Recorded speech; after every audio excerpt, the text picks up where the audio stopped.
Shabbat Shalom, Javerim, Hag Sameach. Estamos en Sukkot.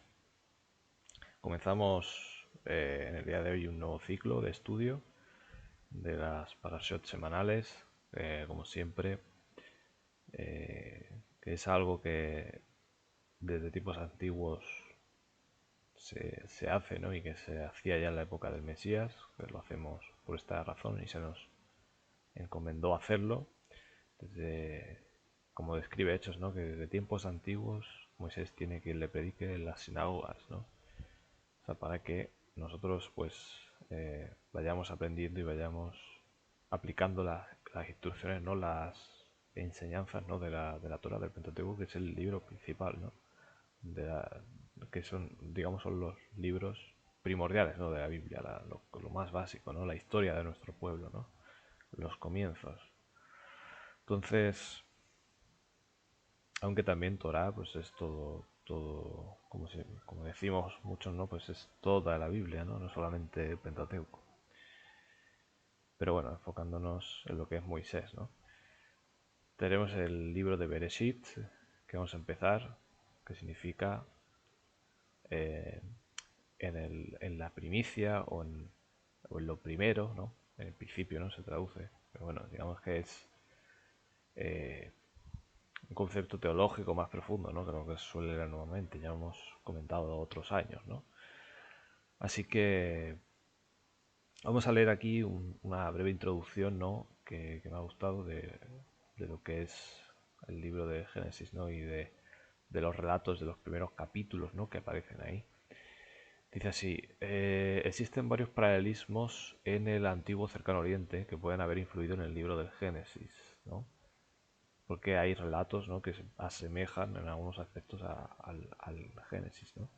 Sin embargo, es difícil determinar la relación entre estos paralelismos y los relatos del Génesis. ¿Conocía el Génesis la tradición y reaccionó contra ella?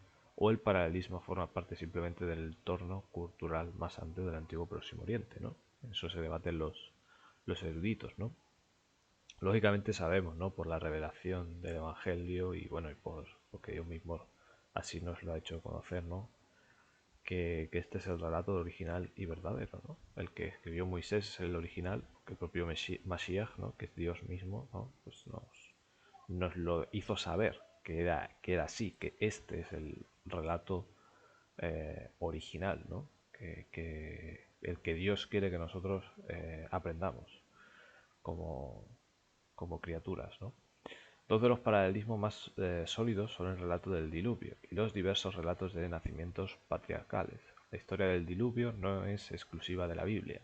No tenemos la tabla 11 de la epopeya de Gilgamesh, que relata una historia similar. La historia de Atrahasis, también existen numerosos relatos sumerios, babilónicos y asirios, etcétera, ¿no? Y así, como dice aquí, más de 250 relatos, ¿no? Que tienen similitudes y diferencias con el relato bíblico, ¿no? Probablemente pues tergiversan lo que es el relato verdadero, ¿no? Porque al final todos lo adecúan a su interés particular, ¿no? Todas las culturas y todas las naciones, ¿no? Pero hay uno que es verdadero, que es este, es el original. Y son relatos, son historias, es narrativa, no es símbolo. Hay símbolos, vale, obviamente hay símbolos, ¿no? Hay figuras y descripciones simbólicas, pero en su mayor parte es un libro narrativo, ¿vale? Es un género literario, es el narrativo, eh, no es todo simbólico o apocalíptico, ¿no? Como, como es en otros libros, ¿no? Los relatos de nacimientos israelitas y cananeos presentan un patrón similar. Las epopeyas ugaríticas Acat y Ekirta son las que arrojan más luz sobre el texto bíblico. Tanto en los textos ugaríticos como en gran parte de la narración del Génesis, el héroe apela a su relación con la deidad como justificación para tener un hijo, petición que la deidad le concede. Henderson sostiene que los textos bíblicos son formulaciones posteriores de los textos ugaríticos anteriores, ¿vale? Se pueden aislar varios paralelismos más. Bueno, aquí establecen varios paralelismos, ¿no? Pero recordemos, ¿no? Este es el relato original, ¿vale? O sea, el original, el verdadero, ¿no? la humanidad como imagen de Dios y los antiguos reyes del Próximo Oriente como imagen de Dios, la larga esperanza de vida atribuida a los antepasados antes del diluvio, y la lista de reyes sumerios, ¿no? En la cual, pues, seguramente pues, se diga que esos reyes sumerios, ¿no? Pues vivían más de lo normal, ¿no? Interesante. La creación, Génesis 1 y 2, varios relatos egipcios y mesopotámicos de la creación, también tienen sus similitudes. La escalera de Jacob y la escalera celestial, bueno, en fin, como digo, hay muchas similitudes. Eh, pero bueno, sí que es curioso, ¿no? Que también coincide el hecho de que se describa, ¿no? Que los personajes antiguos vivían más tiempo, ¿no? Vivían más años. No es una casualidad, desde luego, ¿no? No es casual. Vamos a seguir con el índice.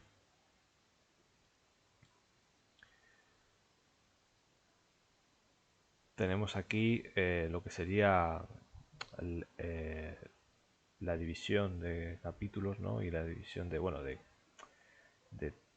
todo el contenido, ¿no? del libro. Tenemos, en primer lugar, la creación, los 7 días. Recordemos que hasta el 2.6 se describe lo que es la creación de toda la Tierra. También luego a partir del 2.7 se especifica más sobre la creación del hombre y de la mujer, ¿no? Hasta el final del capítulo. Luego tenemos en el capítulo 3 el origen del pecado, ¿no? La caída y el origen del pecado. Y la promesa de la simiente, ¿no? Lógicamente. Luego tenemos el relato de Caín y Abel, la descendencia de Caín, la descendencia de Set en el capítulo 5. Y luego tenemos unos breves versículos en los que se relata el estado de la humanidad después de miles de cientos de años, ¿no? De corrupción, de degradación, hasta que llega el juicio con el diluvio, ¿no? Entonces, bueno, aquí hay varias cosas que comentar. La primera, como otros años hemos tocado, los 3 primeros capítulos ya los hemos tocado otros años, ¿no? Digamos, nos hemos centrado en los primeros 2 capítulos, 3 capítulos, ¿no? Sobre todo, este año pues he decidido, bueno, digo, bueno, vamos a tocar un poco más, enfocarnos en el relato de Caín y Abel, que no lo hemos tocado tanto, que es igualmente importante, ¿no? Y bueno, aunque cada uno en sus casas, ¿no? Pues es conveniente, ¿no? Que estudie todo, ¿no? Yo como geólogo, ¿no? Pues también me gusta estudiar el relato de la creación. Es uno de los que más me gustan, ¿no? De la escritura en general, ¿no? Pero también los otros relatos son importantes. Se tienen que estudiar. Tenemos la descendencia de Set y la corrupción humana, ¿no? Antes del libro, como hemos dicho. Eh, Tenemos la Haftarah de Isaías, que también está ahí, 42 del 5 al 21, que es lo que se suele leer. Luego también, pues dependiendo de si hay la costumbre sefardí o es Ashkenazí, pues varía, ¿no? Un poco las Haftarot, y luego los relatos de los evangelios, ¿no? Eso depende de cada uno. Al final no hay una costumbre de que se leía el evangelio o se leía la parasha, ¿no? No hay ninguna lista ni nada, ¿no? Eso simplemente ya es criterio de cada uno. Pero se podría sugerir la lectura, por ejemplo, de Juan 1, porque también te habla del principio, ¿no?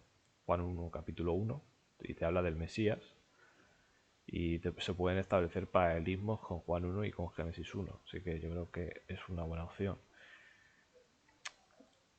Vamos a continuar y vamos a empezar ya, de hecho, con el capítulo 4, ¿no? Con el capítulo 4 vamos a empezar, vamos a hacer la lectura. Dice así: Adán conoció a Eva, su mujer, y ella concibió y dio a luz a Caín. Ella dijo: he dado a luz un varón con la ayuda de Hashem. Después dio a luz a su hermano Abel, y Abel se hizo pastor de ovejas, y Caín se hizo labrador de la tierra. Y con el transcurso del tiempo, Caín trajo una ofrenda del fruto de la tierra a Hashem, y Abel trajo una ofrenda de los primogénitos más selectos de su rebaño. Y miró Hashem con agrado a Abel y a su ofrenda, pero a Caín y a su ofrenda no miró con agrado. Y Caín se enojó mucho y su rostro se abatió. Y Hashem dijo a Caín, ¿por qué te enojas y por qué está decaído tu rostro? Si haces bien, no te aceptaré. ¿No? Él literalmente dice, no serás acepto, ¿no? Pero no te aceptaré, ¿no? ¿Se entiende? Pero si no haces bien, el pecado está agazapado a la puerta y su deseo es para ti, pero debes dominarlo, ¿no? Esta es una mala traducción, el último versículo, la última parte del versículo, bajo mi punto de vista, y vamos a intentar leerla bien, ¿no? Leerla un poco más correcta, ¿no?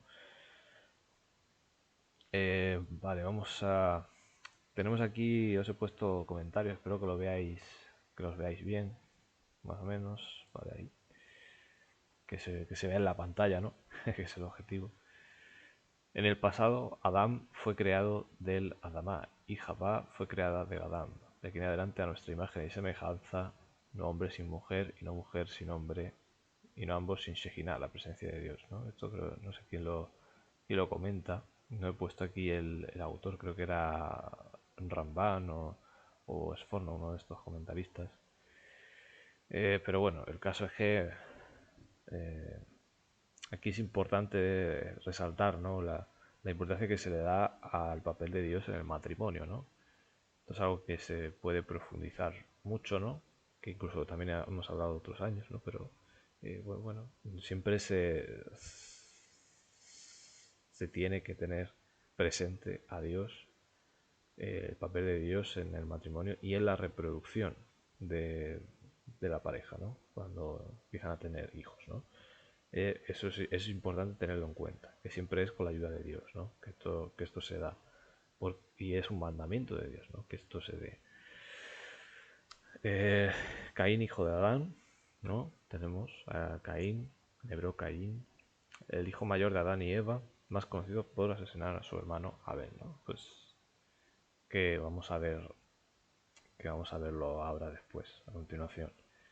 La etimología del nombre de Caín, pues bueno, se dice aquí en este diccionario que viene del verbo obtener, que es caná, ¿no? Por eso dice Eva, he tenido un varón con la ayuda de Hashem, ¿no?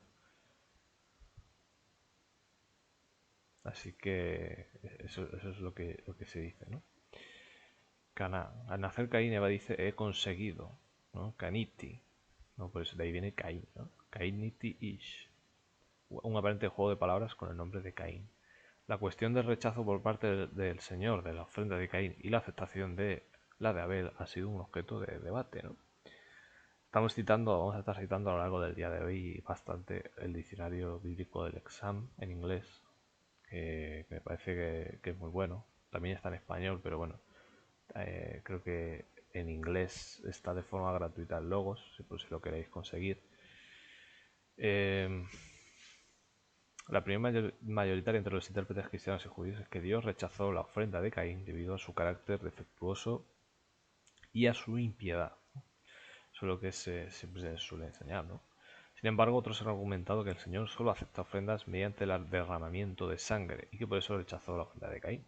Otra opción, ¿no? De hecho, ambas son coherentes, ¿no? Los que sostienen esta opinión ven la historia de las ofrendas de Caín y Abel como un ejemplo de la primitiva religión israelita en la que solo eran aceptables los sacrificios de animales. Sin embargo, eso no es del todo cierto, porque también había ofrendas vegetales, ¿no? Y tenían su importancia, ¿no? Está, por ejemplo, el Omer Reshit, ¿no? El Omer Reshit es una ofrenda vegetal y, y también era representativa del Mesías, ¿no? Lógicamente, los sacrificios de animales es lo que más se utiliza porque es el símbolo de la muerte del Mesías, ¿no? Entonces, por eso se utiliza más, pero la ofrenda vegetal también es importante, ¿no? Entonces, quizá esa no sea la mejor explicación a por qué Dios miró con agrado a la ofrenda de Abel y no a la de Caín, ¿no? Quizás haya que buscar otra explicación mejor. Una interpretación similar sostiene que Dios aceptó la ofrenda de Abel, un pastor, frente a la de Caín, un agricultor. Este punto de vista se basa en una observación teórica de que las ofrendas animales de los primeros israelitas eran superiores a las ofrendas agrícolas cananeas hechas a los baales cananeos. Bueno, pues ahí hay es otra interpretación, ¿no? De que, bueno, como de que Caín, pues digamos, eh, como en esa época, ¿no? Pues se hacían, eh, digamos que los agricultores cananeos, ¿no? Como vivían en esa tierra, pues hacían eh, esas ofrendas vegetales, ¿no? Y los israelitas, pues como no estaban, como estaban morando en el desierto, ¿no? O digamos que entraron a la tierra más tarde, ¿no? Pues hacían sacrificios animales, ¿no? Bueno, ahí está. Y este libro se redactó en esa época, ¿no? Se entiende este relato.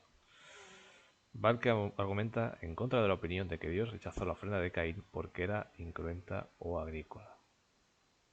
La ofrenda voluntaria de grano de Caín se clasificó igual que la ofrenda voluntaria de grasa de Abel. O sea, aquí él dice esto, ¿no? Que no ese es el motivo, no tiene nada que ver el hecho de que uno hiciera una cosa u otra, sino que simplemente, pues, es que se clasificó igual, es decir, ese no era el motivo, ¿no? Digamos que en caso de que las dos ofrendas fueran, de la ofrenda de Caín hubiera sido lo mejor de la cosecha, ¿no? Que es donde vamos a ir ahora, pues también hubiera sido aceptada, ¿no? Y mirada con agrado.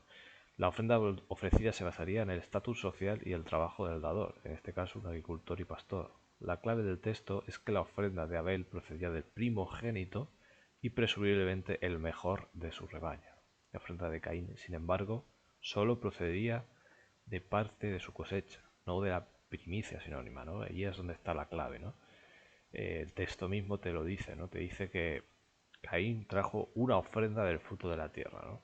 Y Abel trajo una ofrenda de los primogénitos más selectos, o sea, de lo mejor de su rebaño, ¿no? Y el mismo texto te especifica cuál es la razón del agrado y del rechazo, ¿no? Y del rechazo y de la aceptación. Además, la ira de Caín en Génesis 4.5 es un indicador de la condición de su corazón, y su respuesta al Señor en Génesis 4.9 sirve como su propia condena por haber asesinado a Abel. Balke también apela a la descripción que hace el Nuevo Testamento de Caín y Abel para distinguir la maldad de Caín de la rectitud de Abel. Señala Hebreos 11.4 que dice que por la emuná Abel ofreció un sacrificio mejor que Caín, ¿no? Además, Juan 1, el primero de Juan 3.12 describe las acciones malvadas las acciones de Caín como malvadas, y Judas 10.11 explica que Caín razonaba como un animal. Bueno, ahí está, ¿no? Yo creo que es la mejor explicación que hay, sin duda, a esto, ¿no? O sea, porque es lo que está implícito y explícito en el texto, ¿no? O sea, que está ahí claro que uno ofreció, digamos que hizo un mejor esfuerzo, ofreció lo mejor que tenía, y otro, pues ofreció cualquier cosa, ¿no? Que pilló. Ahí es donde está el cambio, la diferencia de actitud entre uno y otro. Por la emuná, Abel ofreció a Dios un sacrificio mayor que Caín, por el cual fue aprobado que era justo, porque Dios lo aprobó por sus dones y por él aún habla, aunque esté muerto, ¿no? O sea, fijaos que eh, uno entendió el mensaje del Evangelio, ¿no? La razón de por qué se tenía que ofrecer algo a Dios, y era porque era la representación del Mesías, ¿no? Lo primerizo, ¿no? Digamos, lo mejor. De hecho, el sacrificio de Pesaj tenía que ser cordero, ¿no? Pero de lo mejor del rebaño también, ¿no? Que no tuviera defecto. Que no tuviera ningún tipo de defecto. Esa es la razón, ¿no? Principal. Eh, y el Homer Reshit, también se tenía que ofrecer. Era otro símbolo del Mesías. Y tenía que ser lo mejor de toda la cosecha. De las primicias. O sea, lo mejor de las primicias de la cosecha, ¿no? Eh, entonces ahí pues se vio que pues que Caín pues no entendía eh, y no quería poner a Dios en primer lugar, y aparte pues no quería hacer ese esfuerzo no quería obedecer a Dios, ¿no? En lo que él le pedía, ¿no? Tenemos aquí otra posible lectura que hemos dicho, ¿no? El versículo 7 que vamos a comentar ahora, ¿no? ¿Por qué lo leo de esta forma? Puede leerse de otra manera también, ¿no? Pero tenemos aquí la palabra hatat, ¿vale? Que puede ser leída como ofrenda por el pecado, ¿no? La ofrenda por el pecado está agazapada a la puerta. Hacia ti será su pensamiento y tú gobernarás por o con él, ¿no? O sea, tenemos aquí la promesa del sacrificio por el pecado, que aparece por primera vez en este relato, ¿no? Es mi interpretación, ¿vale? Repito, que no tiene por qué ser la más correcta, pero yo considero que es la más correcta porque es la que se relaciona más con el Evangelio y con todo lo que se está describiendo ahí, ¿no? También, ¿no? No tiene nada que ver con que tú puedes vencer al pecado y cosas así por el estilo, ¿no? Que se comenta, ¿no? Por la mala lectura del texto, que realmente tampoco hace justicia ni tiene relación con el Evangelio. Más bien lo que te está describiendo es que para vencer al pecado, para gobernar sobre el pecado, necesitas a un sacrificio, necesitas una ofrenda por el pecado, que es el Mesías. Esa es la realidad. O sea, toda la teología que se desarrolle en el hecho de que tú puedes vencer y dominar al pecado es erróneo, porque no puedes, es mentira. El Evangelio se, el Evangelio trata de demostrarnos que eso no es así, que no es la realidad, ¿no? Pablo en Romanos, pues toda la teología que elabora trata de explicar esto, ¿no? Entonces, bueno, ahí está. Tenemos Hatat, que es, aquí os he citado un diccionario para que veáis que no me lo invento, pero podía citar otros, pero bueno, aquí está el diccionario Brown, Driver y Briggs, que es de la que utiliza la página de Sefaria, por ejemplo. Es un buen diccionario y pues te dice eso, ¿no? Que dice, aparte de Roberts, dice que significa bestia agazapada, ¿no? Que está como una bestia agazapada, como un animal agazapado, ¿no? Que podría ser también descriptivo de la ofrenda por el pecado. O también se puede interpretar que el pecado está como una bestia, como un león rugiente, ¿no? También, pero bueno, ahí ya cada uno, pues, que interprete. Entonces puede significar ambos ofrenda por el pecado o pecado, ¿no? Y aparece, pues, muchas veces de las dos maneras. Por lo tanto, pues bueno, ya cada uno que vea, ¿no? Yo creo que es la mejor lectura en este caso. Luego también tenemos algo muy interesante, que es que la idea de su pensamiento, ¿no? Que dice que se lee ahí en el hebreo, ¿no? Dice, hacia ti será su pensamiento, su mente, ¿no? Su deseo también se podría leer, ¿no? Su anhelo. Y tú gobernarás por o con él, ¿no? Fijaos. Sí, digamos que es más deseo o anhelo que pensamiento, ¿no? Más bien, ¿no? Y pondré hostilidad entre ti y la mujer, y entre tu descendencia y entre la descendencia de ella. Él te golpeará en la cabeza y tú le golpearás en el talón, ¿no? Recordemos. A la mujer le dijo, aumentaré en gran manera tu dolor en el parto, con dolor tendrás hijos, y para tu marido será, o hacia tu marido será tu deseo, y él gobernará por ti, ¿no? Lógicamente aquí no es de la Biblia de examen, esto lo he traducido yo, ¿vale? Directamente del hebreo. Eh, no te quiere decir que el varón va a dominar o subyugar a la mujer, como se puede entender, ¿de acuerdo? Sino que va a gobernar, o el varón va a ejercer la función de gobernar la casa, ¿no? En este caso. Y de que y de que va a ayudar a la mujer a gobernarse también a sí misma, ¿no? También en ese sentido. Y a gobernar la casa también a los hijos, ¿no? A la crianza, ¿no? Entonces el varón tiene ese papel, esa función, tiene que ejercer esa función junto con la mujer. O sea que ahí está el tema.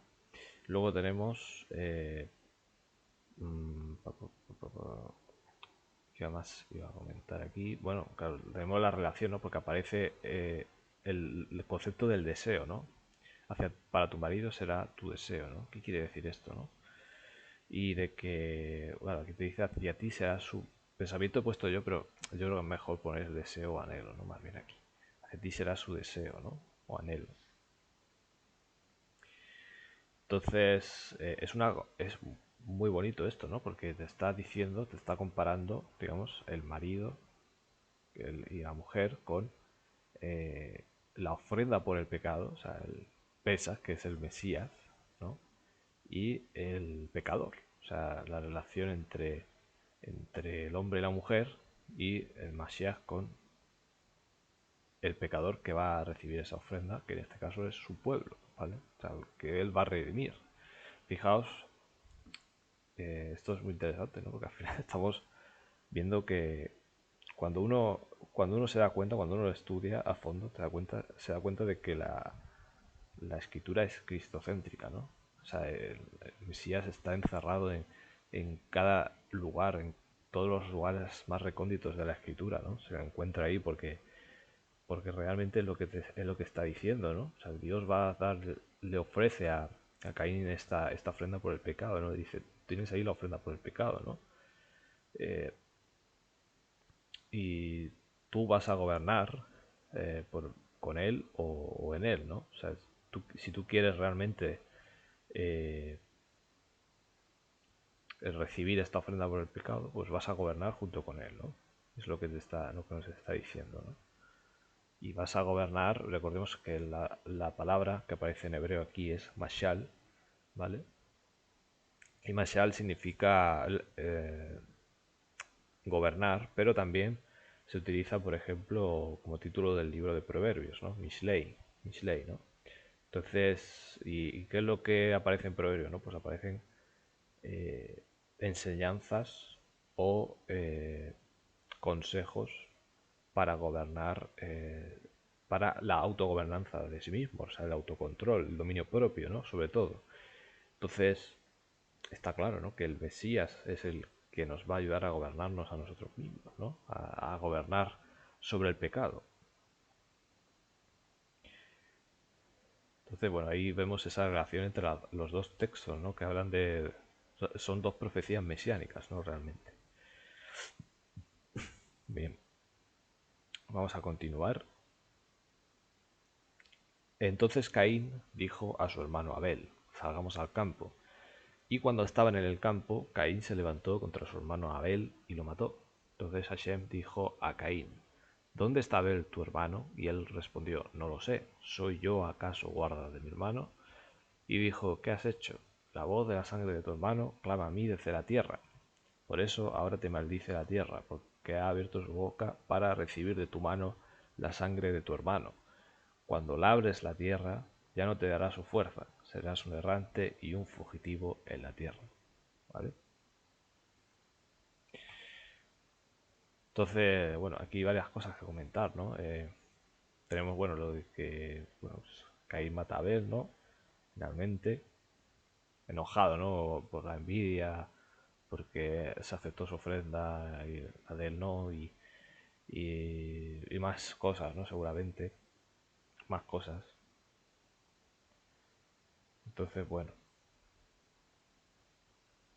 ahí, vale. Entonces vamos a leer aquí este comentario. Dice, no lo sé, cuando Dios confrontó a Adán y Eva con su pecado, ellos confesaron rápidamente. O sea, fijaos qué diferencia, ¿no? Unos se arrepintieron, bueno, confesaron su pecado y se arrepintieron, ¿no? Porque continuaron viviendo cerca de Edén, ofreciendo los sacrificios y, fijaos lo que la confesión que hace Eva, ¿no? Por ejemplo, al principio, ¿no? Dice, con la ayuda de Hashem he adquirido un hijo, ¿no? O sea, que ella, tanto ella como Adán, ¿no? Pues evidentemente se arrepintieron, ¿no? De lo que habían hecho. Pero no así con Caín, ¿no? Caín no se arrepintió. Aquí Caín miente descaradamente a Dios, negando todo conocimiento del paradero de su hermano. El guardián de mi hermano Caín, el guardián de mi hermano, ¿no? Sobre esta... Sí, sobre esta frase que aparece aquí, ¿no? El comentario dice, Caín no solo niega saber cualquier cosa sobre el destino de Abel, cualquier cosa, sino que también se opone desafiantemente a la implicación de que él debería ser responsable de su hermano de cualquier manera, ¿no? Digamos que ahí actúa de forma egoísta, egocéntrica y además es un asesino, ¿no? Vemos aquí Bereshit Rabá 22.9, este comentario dice, Rabí Yehoshua de Shechnin, en nombre de Rabí Leví, dijo, está escrito, los malvados han desenvainado la espada y han doblado su arco para derribar al pobre y al necesitado, para matar a los que son rectos en el camino. Los malvados han desenvainado la espada y han doblado su arco. Esto es Caín, ¿no? Dice él, para derribar al pobre y al necesitado, para matar a los que son rectos en el camino, ¿no? Esto se ve, su espada entrará en su propio corazón y sus arcos serán quebrados, ¿no? Dice además, te convertirás en un incesante vagabundo sobre la tierra. Y Dios dijo a Caín, ¿dónde está Abel tu hermano? ¿No? Y siguen diciendo, ¿no? Aquí ponen un par de parábolas, ¿no? Y comentan. Una parábola. Un gobernador caminaba en medio de la plaza. Se encontró con un cuerpo asesinado y alguien sobre él. Y preguntó, ¿quién lo mató? Y él respondió, yo te pregunto lo mismo. Y el gobernador contestó, no has contestado. No has respondido a la pregunta, ¿no? Eso es lo que pasa aquí también en este caso. Y dice, una parábola. Uno entró en un huerto y recogió fresas y comió.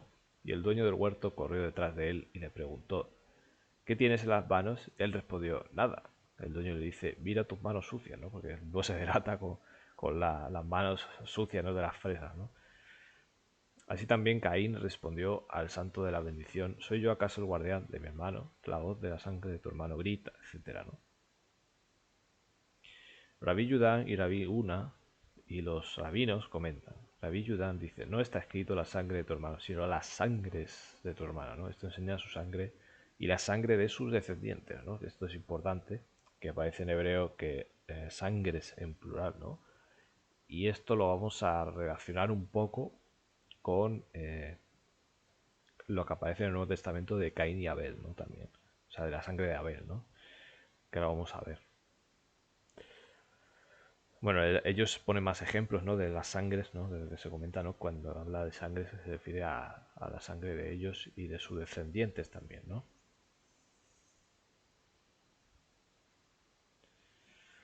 Fijaos lo que dice aquí Simón Bar Yochai, dice, es difícil decir esto y la boca no puede explicarlo completamente. Es similar a dos atletas que están luchando ante el rey, y si el rey quisiera podría separarlos, pero el rey no quiso separarlos, uno arrolló al otro y lo mató, así que la voz de la sangre de tu hermano grita a mí desde la tierra. Bueno, aquí, bueno, quizás esto mejor no leerlo, es un poco enrevesado, ¿no? Pero bueno. Pero aquí tenemos el Targum de Jerusalén, Génesis 4:10, que también da un detalle interesante, ¿no? Dice, la voz de la sangre de la multitud de los justos que deben de surgir de haber de tu hermano. Digamos que son herederos de esa rectitud, ¿no? O sea, que son... Que ahora vamos a ver que el Mesías eh, hace referencia a esto mismo, a esta misma idea, ¿no? Vamos a verlo ahora más adelante. Antes aparece aquí en Apocalipsis, ¿no? Se nos habla, ¿no? De los que han sido muertos a causa de la palabra de Dios, ¿no? Y dice, cuando abrió el quinto sello vi debajo del altar las almas, recordemos que son pescuezos, ¿vale? Viene del hebreo nefesh, de los que habían sido sacrificados a causa de la palabra de Dios y del testimonio que tenían, y clamaban a gran voz diciendo, ¿hasta cuándo, Señor, santo y verdadero, no juzgarás y vengarás nuestra sangre de los que viven en la tierra? ¿Vale? Esto evidentemente es un símbolo, ¿vale? No es que literalmente muertos hablen, es una metáfora, es un símbolo, ¿vale? De que, de que Dios ve la injusticia y Dios va a responder, ¿no? Prontamente, ¿no? O sea, que Dios tiene presente a aquellos que han muerto, ¿no? Y que van a volver a la vida más adelante, ¿no? Porque para Dios todos viven, ¿no? Como dice el Mesías. Hay de vosotros, escribas y fariseos hipócritas, porque edificáis las tumbas de los profetas y adornáis los sepulcros de los justos. Y decís, si hubiéramos vivido en los días de nuestros padres, no habríamos participado con ellos en la sangre de los profetas. Así testificáis contra vosotros mismos que sois descendientes de los que asesinaron a los profetas. Y vosotros llenáis la medida de vuestros padres. Serpientes, vástagos de víboras, ¿no? ¿Cómo escaparéis de la condenación del infierno, ¿no? Palabras duras, ¿no? Del Mesías contra ellos. Porque, claro, ellos eran partícipes de la corrupción, no todos los fariseos y escribas, pero muchos de ellos sí, eran partícipes de la corrupción que había en aquella época en Israel y, claro, se aprovechaban de los pobres, de los necesitados, ¿no? O sea, tenían un negocio, tenían O sea, que ellos simplemente eran sepulcros flanqueados, ¿no? Como dice ahí, ¿no? Eran sepulcros flanqueados. Por eso he aquí que os envío profetas, sabios y escribas. Algunos de ellos os mataréis y crucificaréis. Fijaos, como si ellos tuvieran poder de matar a los profetas, ¿eh? O sea, como si ellos mismos instigaran a los romanos a que los mataran, ¿no? Y es lo que iban a hacer con el Mesías, ¿eh? Y a otros los azotaréis en vuestras sinagogas y los perseguiréis de ciudad en ciudad.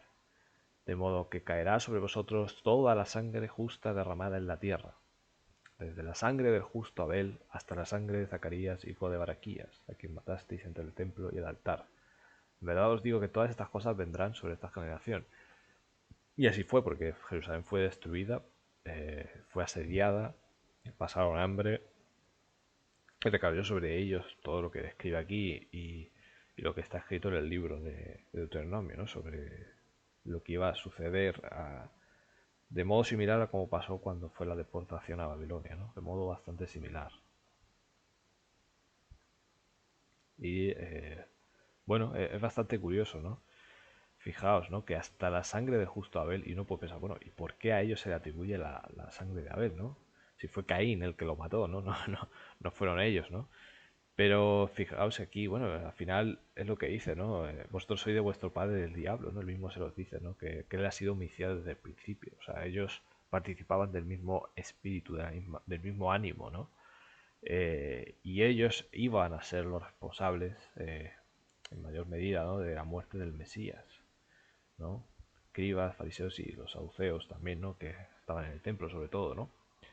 Entonces, claro, sobre ellos iban a recaer todas estas cosas, ¿no? Porque la ofrenda de Abel, quieras o no, pues apuntaba al Mesías y bueno, digamos que el peor crimen que puede cometer un ser humano era pues intentar matar al creador propiamente, ¿no? Al autor de la vida, ¿no? Como dice Pedro, matasteis al autor de la vida. O sea, fijaos, ¿eh? O sea, el peor crimen que pueda haber, ¿no? Y por eso sobre Jerusalén vendrían todas estas cosas, ¿no? Porque eso es lo peor de todo, ¿no? Lo que hace, ¿no? Es casi como es casi como una autodestrucción, ¿no? Porque estás matando, quieres matar al que te está sustentando la vida. O sea, eso es prácticamente un suicidio, ¿no? Porque, claro, quieres matar a la vida, ¿no? O sea, que quieres morirte, ¿no? Razonando, viendo hasta las últimas consecuencias, ¿no? Del pensamiento, ¿no? Pero es así.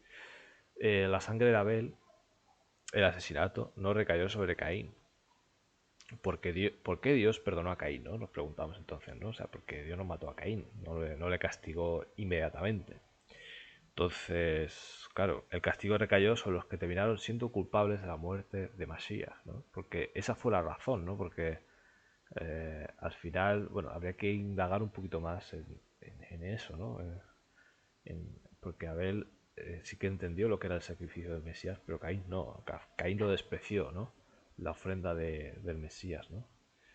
Y habría que profundizar más en esa idea, pero digamos que ahí está el tema, ¿no? Que los fariseos y escribas pues despreciaban el sacrificio que él iba a hacer, ¿no? Y iban a más ellos mismos iban a matarlo, ¿no? Y luego, bueno, tenemos en Hebreos 12:24, ¿no? Y dice que os habéis acercado a Jesús, a Yehoshua, el mediador del Nuevo Testamento, del Nuevo Pacto, y a la sangre del esparcimiento que habla mejor que la de Abel. O sea, fijaos, ¿eh? O sea, la sangre del Mesías derramada habla mejor que la de Abel, ¿eh? Y leemos en Apocalipsis 18:24, que esto es lo que comentaba, y en ella se halló la sangre de los profetas y de los santos y de todos los que habían sido muertos en la tierra. O sea, hablando de Babilonia, la gran ramera, ¿no? Que aparece en Babilonia, ¿no? Fijaos qué relación tiene con lo que el Mesías les dice, ¿no? A los escribas y fariseos, ¿no? O sea, que ahí hay algo también muy interesante, ¿no? Que al final Babilonia eh, se, se le llama a la propia ciudad de Jerusalén. Que eso es algo que, sobre todo al liderazgo, ¿no? Más bien, ¿no? Pero bueno, es algo que también se tendría que estudiar más a fondo, ¿no? Entender esto que dice aquí, ¿no? Que es lo mismo que le dice el Mesías a estos escribas y fariseos. Así que bueno, es interesante.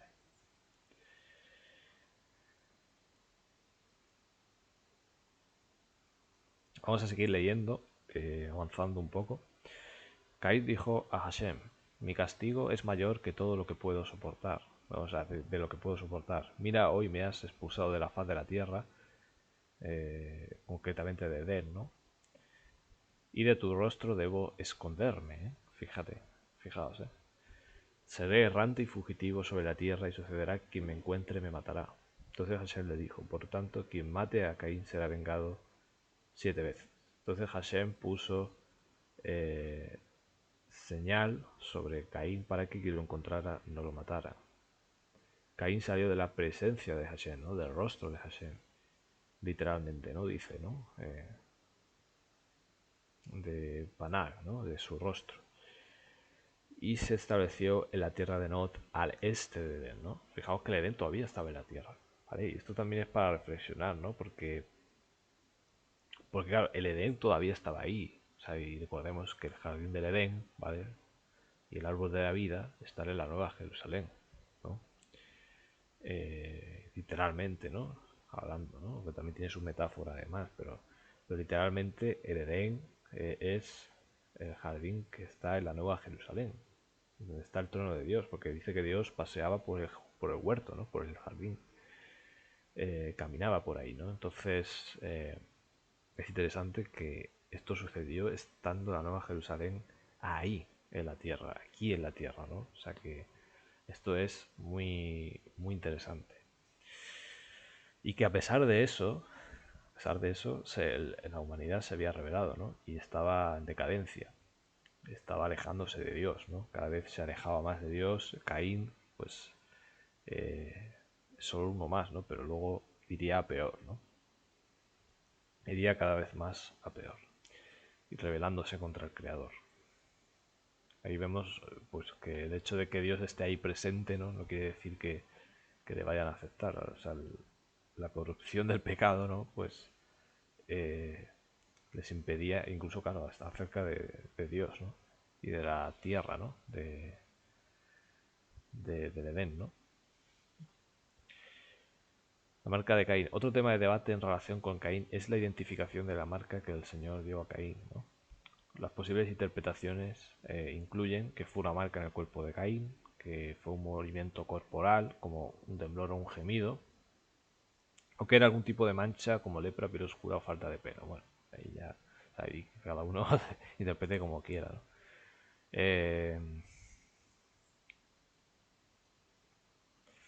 Aquí, bueno, se describe un poco, bueno, de qué forma se puede saber, ¿no? Que era esa marca, ¿no? Pero aquí hay una interpretación que me parece muy interesante y puede ser correcta, que Lord dice que se basa en la hipótesis de Moberly de múltiples asesinos, pero llegan a una conclusión diferente, ¿no? De los que le quieren encontrar y matar, ¿no? Luego concluye que la marca de Caín era en realidad la ciudad en que construyó en Génesis 4:17, más adelante, ¿no? Que dice que fundó una ciudad. Lord dice: así lo estableció Hashem. En su opinión, esta ciudad puede haber servido como precursora de las posteriores ciudades de refugio y protegido a Caín de múltiples personas que intentaban vengar la sangre de Abel.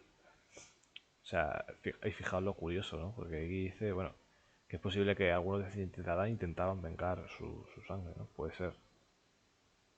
Además, Lord señala la versión de la Septuaginta de la respuesta del Señor al argumento de Caín contra su castigo.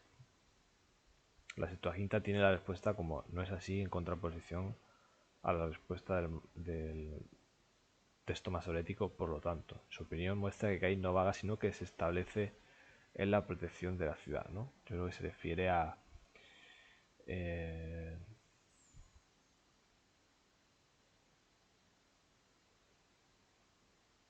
entonces, ¿no? Hashem, bueno, no sé exactamente a qué se refiere, pero bueno, ahí está, ¿no? Esa interpretación puede ser viable, ¿no? Porque al final Caín funda una ciudad, ¿no? Que le da el nombre de su hijo y puede ser que se escondiera ahí, ¿no?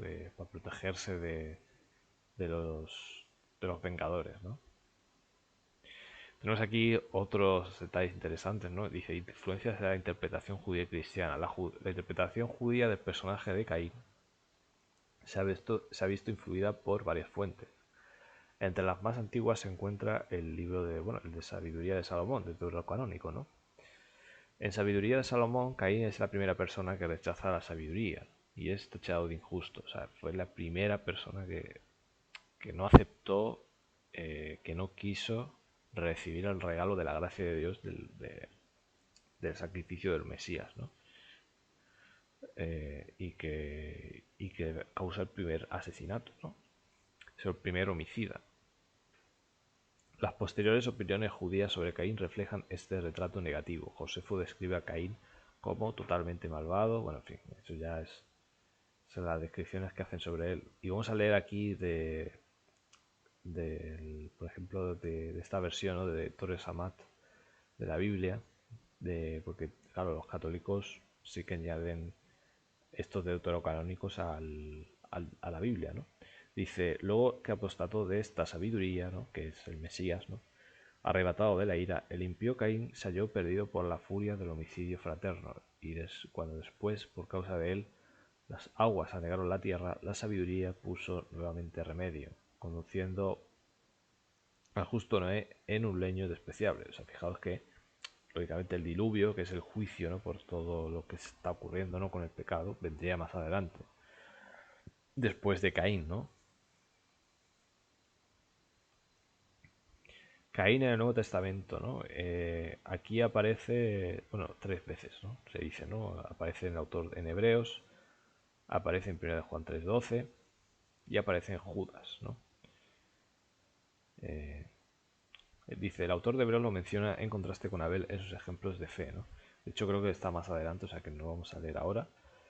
Eh, Juan afirma que Caín era del maligno. Este relato lo vamos a leer entero. Está más adelante. Él atribuye el crimen de Caín a su odio por las obras justas de su hermano, utilizando esto para hacer el punto de que el mundo odiará a los creyentes, ¿no? O sea que hay una relación ahí.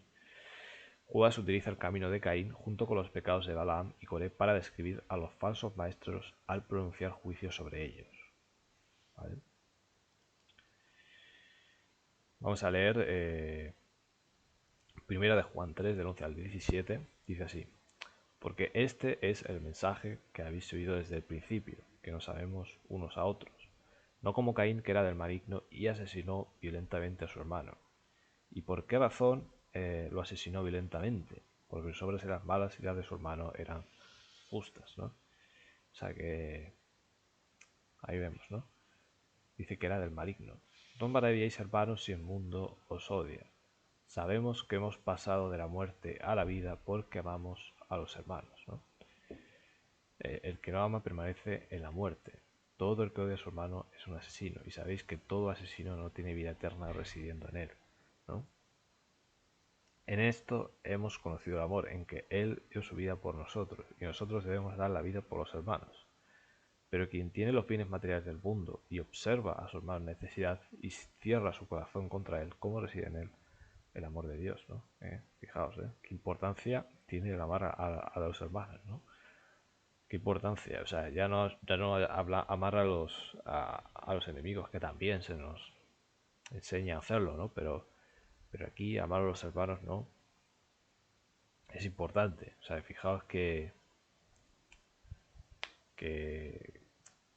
aquí hay un detalle que quería comentaros, ¿no?, de este tema, que es muy importante.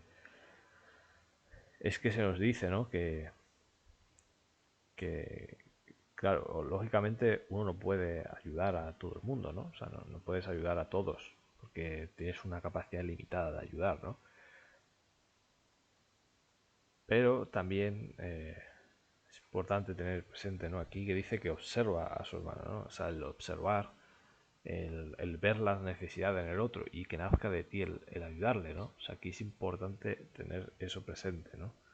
Que no es que a cada quien que te pida ayuda le vas a ayudar, porque, claro, eh, hay veces que las motivaciones no son correctas, ¿no? Vale, tú pides ayuda, sí, pero ayúdate a ti mismo también y trata de, de buscar un trabajo, de buscar una ayuda material de otra persona, ¿no? Aquí se habla de los bienes materiales, ¿no? Ayudas materiales. Muchas veces ocurre eso, ¿no? Que que la gente te pide ayuda económica o material, pero ellos no quieren hacer el esfuerzo de trabajar duro, ¿no? Que es lo que toca, ¿no? Realmente lo que nos toca hacer a los que a todos, ¿no? Lo que nos toca hacer a todos realmente, ¿no? Que es lo que Dios dijo al hombre, ¿no? Con el sudor de tu rostro. Pero aquí, claro, si observas a alguien en necesidad, o sea, que a lo mejor él ni lo pide, o sea, ni siquiera pide esta ayuda, y cierras tu corazón contra él, pues lógicamente, ¿cómo reside en ti el amor de Dios, ¿no? O sea, si tú ves a alguien que está pasándolo muy mal, pues lógicamente tiene que nacer de ti eso, ¿no? Eso es lo más importante, yo creo, que nos enseña esto, ¿no? Y el que no hace esto, ¿vale? Dice que el que no ayuda a los hermanos, el que no ama, que odia a su hermano, es un asesino, es como Caín. O sea, no ya porque no lo mate, sino que el que odia a su hermano es un asesino. Así que si tenemos odio hacia alguien, hacia una persona que nos ha hecho daño, incluso, o si tenemos odio, sentimientos de odio hacia un hermano, por lo que sea, ¿vale? Eh, somos unos asesinos. O sea, no tenemos... El que hace esto es un asesino, o sea, el que tiene ese sentimiento de odio, ¿vale? No tiene... todo asesino no tiene vida eterna residiendo en él, ¿vale? O sea, que nosotros debemos dar la vida por los hermanos y si nos han hecho daño, obviamente aquí no está hablando del perdón, ¿no? O sea, hablamos de hermanos que a lo mejor como Caín y Abel, ¿no? Que Abel no le hizo nada a Caín realmente para que lo odiara, ¿no? Simplemente tenía envidia y celos, ¿no? En este caso. Pues esa envidia esa envidia y ese celo, ¿no? Pues no debemos de odiar a esa persona, ¿no? Si vemos que tiene algo que nosotros queremos, ¿no? Si tiene el favor de Dios y nosotros no lo percibimos de esa forma, ¿no? O sea, eso no es así, eso no es correcto, ¿no? Fijaos que Dios mismo tiene una conversación con Caín después de lo de la ofrenda, ¿no? O sea, tiene una conversación con él para tratar de mostrarle, ¿no? Que no tiene que actuar de esa manera, ¿no? Bueno, vamos a resumir todo lo visto hasta ahora, pues con estos puntos. Vamos a leer algo más, pero yo creo que lo principal que quería destacar y comentar era esto. La idea de que Dios toma parte activamente en el matrimonio y especialmente en el proceso reproductivo, eso tenemos que tenerlo siempre presente.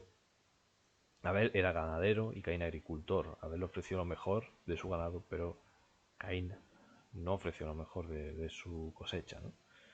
Ahí es donde está el punto, ¿no? Porque ambas profesiones son igualmente importantes en la Biblia.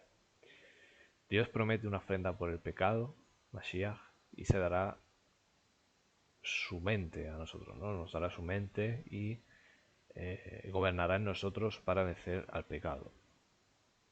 Abel era profeta, eso también es importante, o sea que se dice que la sangre de los profetas, ¿no? Decía el Mesías, o sea, Abel era un profeta también, ¿no? Probablemente. Y probablemente él le dijera a su hermano, oye, estás haciendo mal esto y esto, ¿no? Y porque él tenía más cercanía con Dios, ¿no? Mejor trato con Dios. Entonces, claro, eh, eso obviamente, al ser Caín el mayor, pues le molestaría, ¿no? Le molestaría. El castigo por el asesinato de Abel no recae sobre Caín. Los falsos maestros se comparan a Caín y a Babilonia, ¿no? Muy interesante esa idea también. El que no ama a su hermano permanece en la muerte.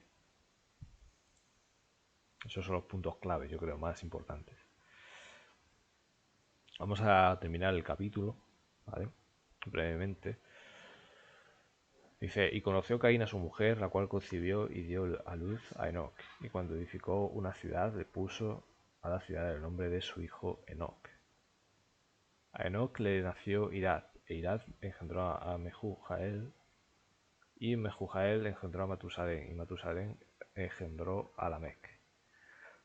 Y Lamec tomó para sí dos mujeres. El nombre de la primera fue Ada, y el de la segunda Zil. Ada dio a luz a Yabal, padre de los que viven en tiendas, y de los que tienen ganado. Y el nombre de su hermano fue Jubal, o Yubal, y él fue el padre de todos los que tocan instrumentos de cuerda y de viento. Cuando dice que fue padre, pues significa que fue el maestro o la fuente, ¿no? De quien aprendieron todos los demás, ¿no? Fue el maestro de todos ellos. También Cira dio a luz a Tubal-Caín, quien forjó toda clase de herramientas de bronce y hierro. La hermana de Tubal-Caín fue Naamá. Muy interesante que aquí se mencionan nombres de mujeres, ¿no? La descendencia de Set en el capítulo 5 no se hace. O sea que eso también tiene toda la razón interesante de por qué se hace esto, ¿no? Lógicamente, pues en la genealogía del Mashiach se mencionan mujeres, ¿no? Pero aquí en este caso, al hacerte esta distinción, te está diciendo, pues bueno, que estas mujeres eran malas, ¿no? Eran, evidentemente, pues no hacían lo bueno, ¿no?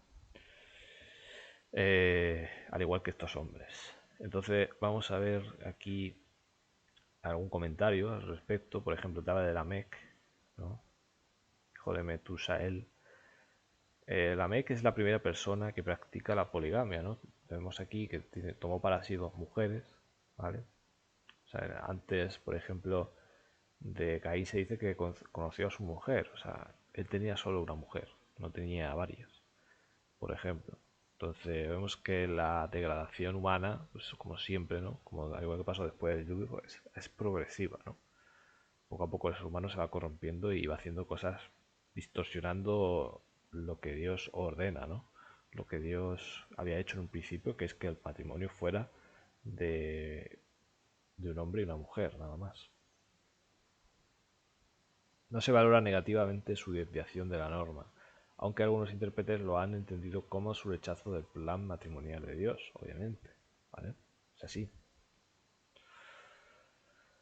Tenemos aquí Tubal-Caín, descendiente de Caín, que forjó toda clase de herramientas de bronce y hierro. Tubal-Caín era hijo de Lamec, la esposa de Lamec, Zilá.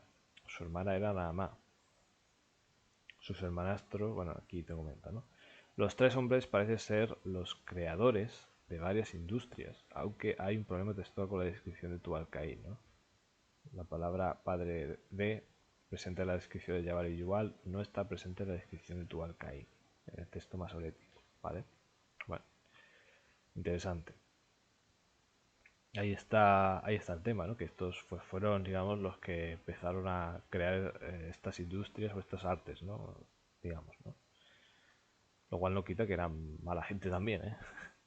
Claro, al final esto lo que te enseña es que con el desarrollo de la maldad, pues claro, el ser humano pues, va creciendo en conocimiento y en ciencia, pero ciencia para no para lo bueno, sino para lo malo, al final, ¿no? Es lo que te está enseñando. Claro, sí, son muy inteligentes, o sea, están creciendo, ¿no? En conocimiento científico, por así decirlo, o en avances tecnológicos, tecnológicamente, ¿no? Pero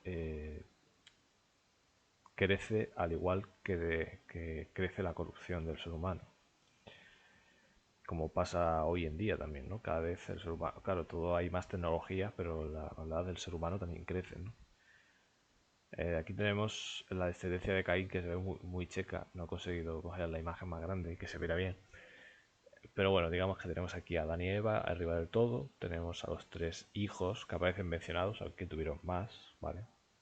Caín, Abel, Set, y luego tenemos la descendencia de Caín, Enoch, Irad, Metujael, Metusael, o sí, Metusael, Lamec, y luego tenemos Jabal, Yubal, Tual-Caín, ¿no? Y las mujeres en rojo, ¿no? Entonces, bueno, curiosamente Lamec era el séptimo desde Adán, ¿no? Y por eso luego hace este poema, ¿no? Pero bueno. Entonces Lamec dijo a sus esposas: Ada y Zila, escuchad mi voz, esposas de Lamec, oíd mis palabras. He matado a un hombre por haberme herido, a un joven por herirme. Si Caín es vengado 7 veces, entonces Lamec será vengado 77 veces. Entonces Adán conoció de nuevo a su mujer y ella dio a luz un hijo y le puso por nombre Set, porque dijo: Dios me ha asignado otro hijo en lugar de Abel, porque Caín lo mató. O sea, fijaos, siempre la mente a Eva se le quedó bastante pues el tema de que Dios era el dador de la vida, ¿no? Y que él era el que eh, y que él era una parte esencial del matrimonio, ¿no? O sea que a ella le caló mucho, ¿no? Todo eso. Eh, en cuanto a Seth, eh, bueno, esto lo dijo Adán, ¿no? Pero vamos, que a ella también, eh, creo que la primera vez lo dijo ella, ¿no? Vamos a ver. Si vamos a...